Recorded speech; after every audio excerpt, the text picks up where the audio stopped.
está atingindo o ponto que eu quero desenvolver agora, este mundo líquido. Primeiro, acontece como conhecimento, como aconteceu com tudo, que a fé está customizada. Significa que cada pessoa adapta a si. Agostinho diz com toda clareza que a pessoa que seleciona da Bíblia o que quer e rejeita o que não quer, acredita em si e não na Bíblia. E esta é a regra de hoje. Olha que Agostinho não conheceu o que acontece hoje. Essa é a regra de hoje. Você é católico? Sou. Então o Papa é infalível. Não, eu não acredito nisso. Maria é virgem. Ah, não, essa parte eu não concordo. Você é contrário à pílula anticonceptiva? Não, eu sou a favor da pílula. Não, você acha realmente que é pecado, por exemplo, isso e aquilo? Não, isso não. Então, meu filho, o que você é? Já que nenhuma das crenças católicas é sua. Mas é a customização da fé. Não, a igreja diz isso, eu vi na Bíblia, mas eu acho que é assim. Essa é a autoridade contemporânea. O eu se sobrepõe a tudo. Eu sou católico, mas eu gosto de acreditar na reencarnação.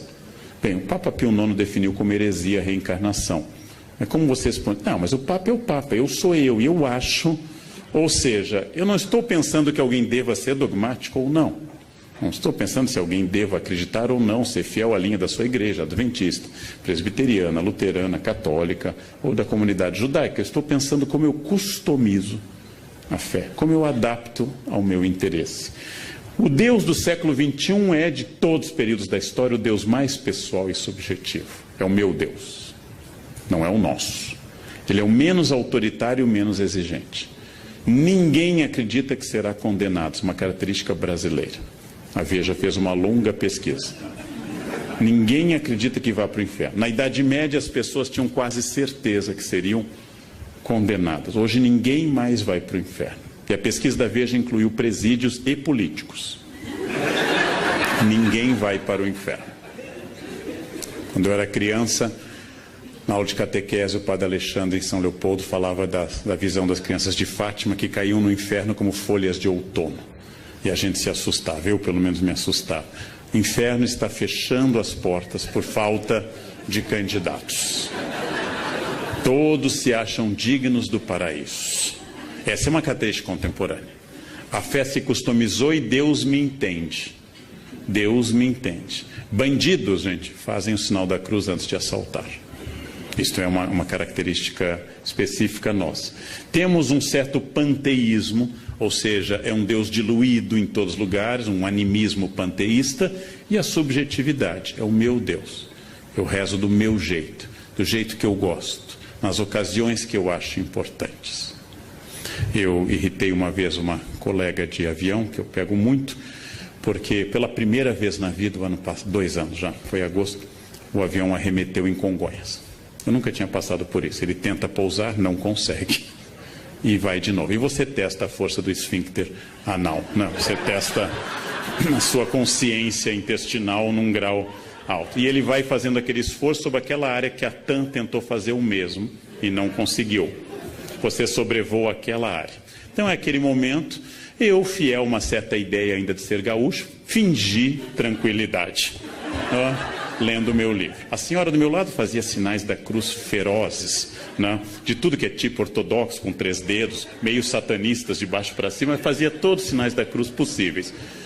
E aí o avião estabiliza, você solta, verifica se está tudo bem, e ela me perguntou, o senhor não reza? Eu disse, olha, a senhora já rezou. A área mínima de proteção me inclui, né? Eu estou do lado dela. Deus não vai matá-lo, não? A ideia, ela me olhou com olhares terríveis. Eu gosto de dizer essas coisas, né? Num avião, ano passado, uma senhora deu aquela tremida e me disse, minha Nossa Senhora Aparecida. Eu disse, olha, padroeira da aviação é Nossa Senhora de Loreto. Não reze para a entidade errada, né? Você vai pedir Nossa Senhora Aparecida, não é o departamento dela, ela rejeita, o avião cai. Nossa Senhora de Loreto. Guardem a palavra. Nossa Senhora de Loreto. Bem, o panteísmo e a subjetividade vêm junto com infantilização. Esse tipo de mensagem de um Deus infantilizado, entre o cafona e a infância, entre o kitsch e a teologia, é hoje dominante. A ideia de Deus é um Deus infantilizado, não é à toa que a expressão Papai do Céu está em alta. Nada de Deus de sofrimento, nada do Deus da Sexta-feira Santa. A procissão do Senhor morto não é mais, a dor, a paixão segundo São Mateus, do luterano Bach, é vista pela beleza artística, não mais pelo conteúdo. É o Deus infantilizado, é o Deus meio cafona que vem sempre ao meu encontro de braços abertos. O Cristo juiz, o Cristo de Mateus 25, o Cristo condenador, o Cristo do fim do mundo está em crise. O Cristo salvador, a soteriologia, a salvação divina está em ascensão. As imagens dizem sempre: este carro pertence a Jesus, creio em Deus, até o Porta dos Fundos tem um videote que Jesus vem reclamar o carro. Já que você disse que esse carro é de Jesus, Jesus vem levá-lo embora. A adaptação da mensagem religiosa à mensagem de propaganda é outra característica notável deste mundo. A ideia de que eu devo manifestar publicamente, muito mais importante que eu manifeste na camiseta, no carro e no adesivo, do que eu viva qualquer preceito evangélico.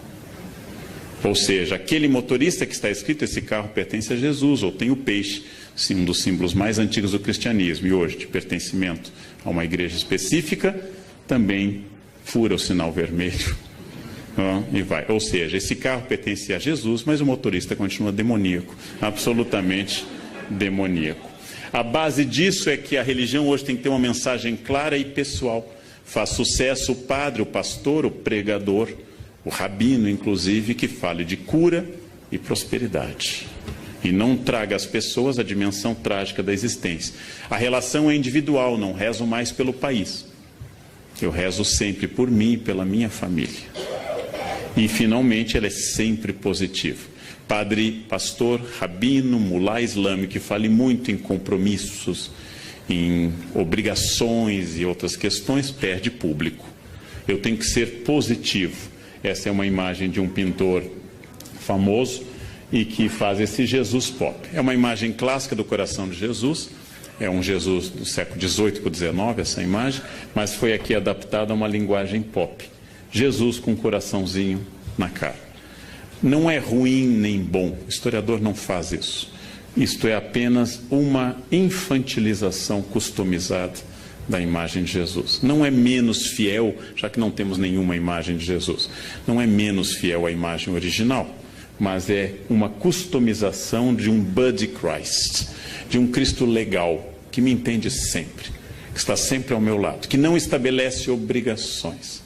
Nós temos hoje, como em tudo, inclusive na lei, uma religião dos meus direitos e nunca dos meus deveres. Isso vale para a Constituição brasileira, isso vale para a religião também. Ser cristão significa que Jesus me protege, óbvio. Mas também significa que há um conjunto de obrigações baseadas nesse compromisso. Isso está embaixo. Jesus amigo, Jesus protetor, Jesus Buddy Christ, Jesus legal, é hoje uma marca. Jesus é o meu melhor amigo. Jesus simpático, Jesus handsome, bonitão, estendendo a mão, é o meu melhor amigo. O Jesus da cruz está embaixo. No Congresso Brasileiro existe um crucifixo. Me entrevistaram uma vez, perguntaram o que eu acho. Eu disse: olha, só tem um problema, não sei como não deu processo, mas eu disse: Jesus foi crucificado entre 2 ladrões. E no Congresso tem 513 deputados. É demais. Eu acho que nem Jesus merece essa carga, né? 2 ladrões ainda conseguiu converter um. 513 deputados, gente. Eu pediria a retirada do crucifixo por motivos religiosos e não de Estado laico. Pediria por respeito a Jesus. Respeito a Jesus. Outro traço da crença atual é que ela tem que ser o mais catártica, ou seja, a palavra catarse, palavra aristotélica, o mais cheio de energia, missa animada, seja ela carismática, seja ela um culto neopentecostal. Mesmo naquele protestantismo que é o limite entre o protestante histórico e o pentecostal, que é o batista, há um bom culto, é aquele culto animado. Erguei as mãos, dai glória a Deus, canta, anima. Eu, como estudo religiões, eu frequentei a missa do Padre Marcelo. Eu recomendo aos senhores, porque é um caso muito interessante, mas tem que ir logo, porque não dá para ir na terceira idade, você não tem energia, você não chega ao credo, porque senta, levanta, grita, rodopia, não dá. É uma missa para jovens com boa capacidade aeróbica, capacidade, porque ele é animado. O cara animado é aquele. Então, a ideia de um rito catártico, que as pessoas vão na marcha com Jesus, que vão numa missa carismática ou vão num culto neopentecostal, é outra característica dessa crença. Ao lado de um fenômeno urbano típico da década de 70 em diante, que é o New Age.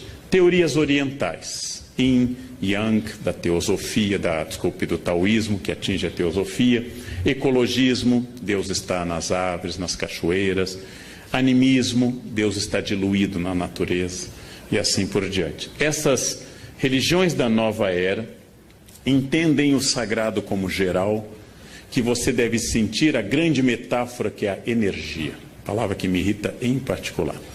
Quando as pessoas, você sente nesse hotel essa energia? Claro que sinto, 5 estrelas, a cama é ótima, eu sinto uma energia fabulosa, né? Quando tem aquela toalhinha de esfoliação suave, que você passa no rosto e é uma lixa, eu sinto uma energia ruim. As pessoas fazem isso, meditam sem meditar, tiram poses porque é New Age. A influência da astrologia, do I Ching, da angelologia clássica, ou seja, da parte da teologia que estuda os anjos, do tarô, de símbolos de boa proteção, de incorporação de elementos de outras religiões, por exemplo. É o caso do Brasil, onde passamos nos últimos 30 anos a utilizar branco no Ano Novo, influência de cultos afro-brasileiros, e agora lingerie vermelha, se você quer amor, lingerie amarela, se você quer dinheiro. Imaginem alguém de cueca vermelha, o que atrai a isso? Um Exu, né? O que atrai uma pessoa de cueca vermelha? Cueca amarela. Imaginem a cena de cueca amarela. Salvo se alguém aqui está cueca amarela, é exceção do que eu estou dizendo. A crença de que tudo isso faz parte de um processo geral, já que não é uma ordem nem cristã, nem especificamente católica, se vestir de branco no Ano Novo.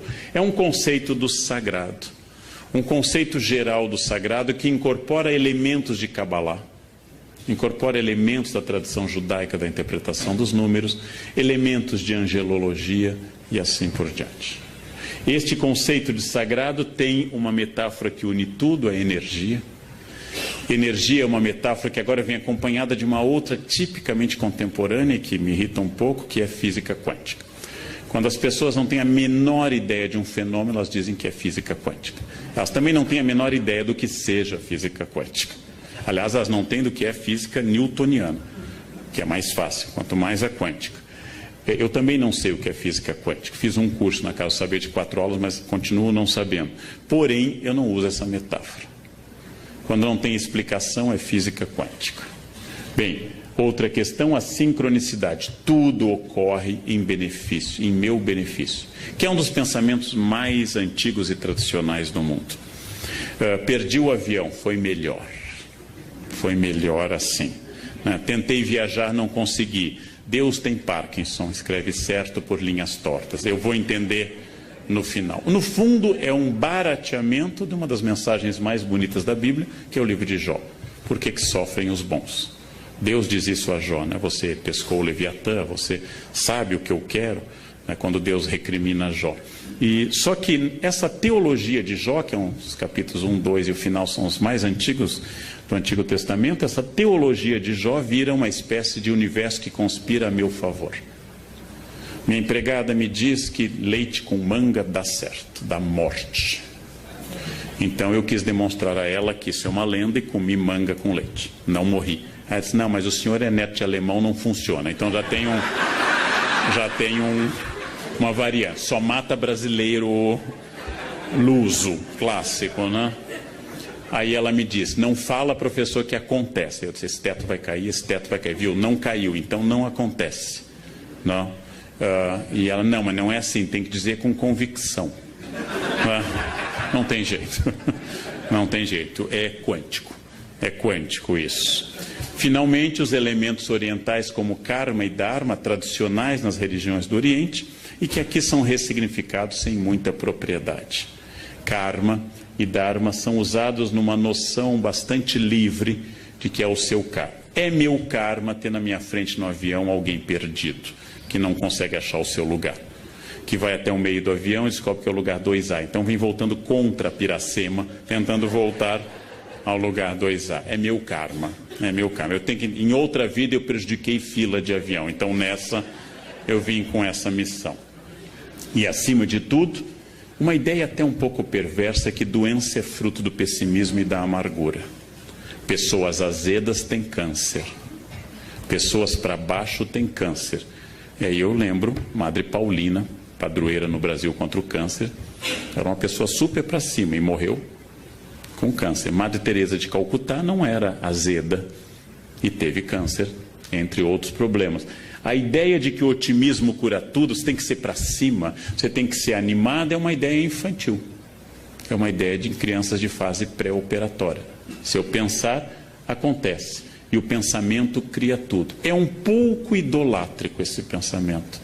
É o clássico pecado de substituir o Criador pela criatura. Ou seja, a ideia que as partes práticas das religiões, como o islamismo, que eu estou dando um curso neste momento na Unicamp, diz com grande clareza, especialmente o islamismo sufi: confie em Allah e amarre seus camelos com firmeza. Essa é a parte prática. Inácio de Loyola dizia: reze como se os homens não existissem e trabalhe como se Deus não existisse. Essa é uma forma um pouco moderna e prática, mas isso aqui é um pouco infantil. O que você está fazendo? Estou pensando muito positivo. É um pouco problemático isso. Há uma nova consciência que mistura conceitos indígenas, culto à natureza, chás, maconha, ayahuascas, ervas e assim por diante. Essas pessoas fundem num sincretismo contemporâneo essa crença. Eu vou dar um exemplo que eu visitei e não conhecia ela. Quando eu fui a primeira vez, ela já tinha falecido. Mas a tia Neiva é uma ex-caminhoneira que fundou perto de Brasília o Vale do Novo Amanhecer, onde as pessoas se vestem com roupas egípcias, incas, católicas. E ela já faleceu, e aqui está a tia Neiva com seus mentores, que são entidades indianas e indígenas, e também católicas. E aqui estão as pessoas que eu fotografei no Vale do Novo Amanhecer, vestidas com roupas ora ciganas, ora que elas atribuem que seja da época de Jesus e assim por diante. Essa comunidade é gigantesca. Então muita gente vai para lá e segue. Essa é uma customização fabulosa que vem acompanhada nas cidades de um outro fenômeno, a teologia da prosperidade. Substituindo talvez a teologia da libertação, que pregava uma análise sociológica de base provavelmente de materialismo dialético, surge uma ideia de que Deus, ao abençoar, traz a prosperidade pessoal. São os cultos que eu frequento bastante para fazer anotações, em que se diz, por exemplo, se eu conheci Jesus e eu saí do Serasa. Eu estava longe de Jesus e eu estava com a conta no vermelho. Agora eu conheci Jesus, eu comprei um Corolla, já temos uma casa em Tramandaí e nós vamos em breve fazer uma viagem até Bariloche, a gente vai ver neve. Essa ideia de que Jesus acompanha a prosperidade econômica, contrária à tradição de que a pobreza nos aproxima de Deus e a riqueza nos afasta, essa teologia da prosperidade faz muito sucesso. Faz muito sucesso. Deus quer não apenas seu bem-estar espiritual, óbvio. Deus quer não apenas a sua saúde, mas Deus quer também a sua prosperidade material. E esta é uma novidade. Ela começa na década de 70 aproximadamente, com os textos do atual bispo Edir Macedo, e depois se espalha por vários cultos e atinge várias percepções cristãs em particular. Quando eu digo isso, em nenhum momento eu estou dizendo que isso é errado. Eu sou historiador. Bom, então eu estou pensando por que em determinado momento, ao invés de Deus estar ao lado dos pobres, Deus começa a valorizar a classe média em ascensão. Amando os pobres, mas mirando na classe média em ascensão. Todo discurso de fé contemporâneo inclui uma ideia clara, que é a ideia da exclusão da dor. A exclusão da dor. Eu acabei de fazer, faz um ano, um longo trabalho junto a um dos médiuns mais famosos do Brasil, que é João de Deus. E é uma das coisas mais fascinantes que eu fiz na minha vida. A cidade inteira se veste de branco. E vão lá com problemas e com doenças, e vem gente do exterior. E tem até um documentário, John of God. Não? E as pessoas fazem, e ele diz: mantenha a quimioterapia, mas confie na minha mediunidade. Bom, é fascinante isso. É fascinante, é uma expressão fascinante de um homem, é um fazendeiro, é um homem que tem fazendas, mas é quase analfabeto. É um homem tosco, mas com carisma extraordinário. É extraordinário, e as pessoas realmente acreditam, e elas sentem a energia do local. A fé atual é muito midiática. Me refiro aqui à extraordinária missa ocorrida em Copacabana, com a primeira viagem do Papa Francisco à América Latina. Houve uma surpresa geral. A missa deveria ter sido num outro lugar. No mês mais chuvoso no Rio de Janeiro, escolheram um lugar que tinha pântano. Foi uma escolha, não é fácil fazer esse tipo de escolha, tem que pensar muito. Tem que pensar muito. É pegar o mês de chuva em Porto Alegre e fazer na Ilha da Pintada um campo para fazer uma... Conseguiram. Aí transferiram para Copacabana. A missa atraiu muita gente. Francisco começava a revelar seu extraordinário carisma e sua simpatia. E este milagre, que é um Papa argentino simpático, é um milagre absoluto, absoluto. É a maior prova. São Malaquias diz que ele é o último Papa, né? São Malaquias profetiza todos os 168 Papas seguintes até o atual, Francisco, né? E os brasileiros vão para o juízo final com esse sorriso, né? A igreja sobreviveu a tudo, mas pegou um argentino, acabou, né? O fim do mundo acabou. Que bobagem, que bobagem. Mas essa fé midiática, esta fé de grandes eventos, Marcha com Jesus em São Paulo, grande evento evangélico, o Círio de Nazaré, o maior evento católico do Brasil em número de participantes, a Missa do Envio, que encerra essas Jornadas Mundiais de Juventude, que devem tanto a João Paulo II, a Bento XVI e também agora a Francisco, eles são movimentos muito impactantes. Eu diria que, ao contrário do século XIX, quando Nietzsche anunciou que Deus estava morto, quando os liberais anunciaram a morte iminente de Deus, que os liberais estão mortos e Deus vai bem. Deus vai bem. Essa é uma velha piada universitária. Deus está morto, assinado Nietzsche. Embaixo, Nietzsche está morto, assinado Deus. Ou seja, uma velha piada. Se há 50 anos, que era um período muito mais conservador, como eu acabei de falar para a revista Isto É, há 50 anos havia poucas emissoras religiosas de rádio e de televisão. Hoje eu tenho que ter cuidado, porque praticamente só tem emissoras religiosas. Logo, em plena modernidade líquida, Deus aparece como uma boia, uma segurança, uma referência permanente. E o futuro da religião hoje é mais brilhante do que a gente poderia dizer na década de 60. Na década de 60, o cardeal Vicente Scherer tinha acabado de inaugurar um grande seminário em Viamão, esperando uma explosão de vocações, e as vocações despencaram. Muita gente achava que a igreja fecharia por falta de candidatos. Isso mudou. Isso mudou. Ainda há carência de vocações, mas isso mudou. E as igrejas evangélicas se capilarizam com muita rapidez e também mudou este quadro. Há mais gente religiosa em 2015 do que havia em 1980. Há mais gente religiosa. Há um efeito enorme nas periferias do Brasil sobre a questão de drogas e de álcool, da presença religiosa. São pessoas que passaram a viver isso. Em prática, eu diria que, como todo mendigo até hoje, pede uma esmola pelo amor de Deus e agradece que Deus lhe abençoe, que os discursos religiosos continuam tendo muito sentido semântico e prático na nossa sociedade. Como nós enfrentamos, como disse que Thomas, problemas estruturais sociais, como nós continuamos com problemas estruturais, sociais, culturais e econômicos, o discurso religioso continua muito significativo dentro deste vazio. Dentro deste vazio contemporâneo que tem uma imensa dificuldade em estabelecer referências, nessa velocidade que eu fiz toda a primeira parte acelerada, as mensagens continuam com sentido. Dando um curso uma vez sobre tradução de hebraico na Unicamp, eu lembrei que, veja uma metáfora que perdeu totalmente sentido, que é belíssima, mas perdeu sentido. As metáforas agropastoris da Bíblia. O reino de Deus é semelhante ao grão de mostarda. Eu sou a videira, vós sois os ramos. O que significa para um ser humano urbano nascido no centro de Porto Alegre? Aquele que acha que uma galinha é uma Knorr viva, ou seja, que nunca teve contato com a natureza, que não tem ideia do que seja um grão de mostarda. Para ele, mostarda é um potinho que existe no supermercado. Eu poderia mudar, pegar o Salmo 23 ou 22 da Vulgata. O Senhor é meu pastor, nada me faltará. Dominus regit me, em latim, eu poderia mudar para o Senhor é meu provedor de banda larga, Ele nunca cairá. Isso faria as pessoas entenderem mais rapidamente. Mas um dos encantos da religião é o seu arcaísmo. É usar uma linguagem, e não é à toa que depois de relativamente reprimido, o latim volta à igreja. São autorizadas hoje dezenas de missas pelo Brasil, pelo rito tridentino, pela missa de São Pio V.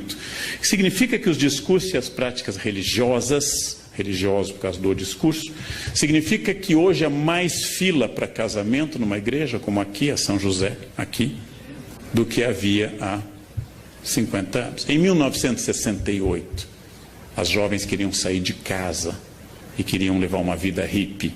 Em 2015, elas têm o mesmo sonho da avó, um marido rico, bem-sucedido e casar de branco na igreja. Nós somos notavelmente mais conservadores do que há 50 anos. As pessoas fizeram a Revolução Francesa, mas querem morar em Versailles. Elas querem continuar morando em casa, com a liberdade da Revolução Francesa. O que acontece hoje, se você marcar numa igreja como Nossa Senhora do Brasil, em São Paulo, o seu casamento, que precisa de 3 anos de antecedência, se você perder o noivo, mantenha a data marcada. É mais fácil você vir a encontrar outro do que encontrar. Mantenha a data marcada, porque é fundamental se você quiser.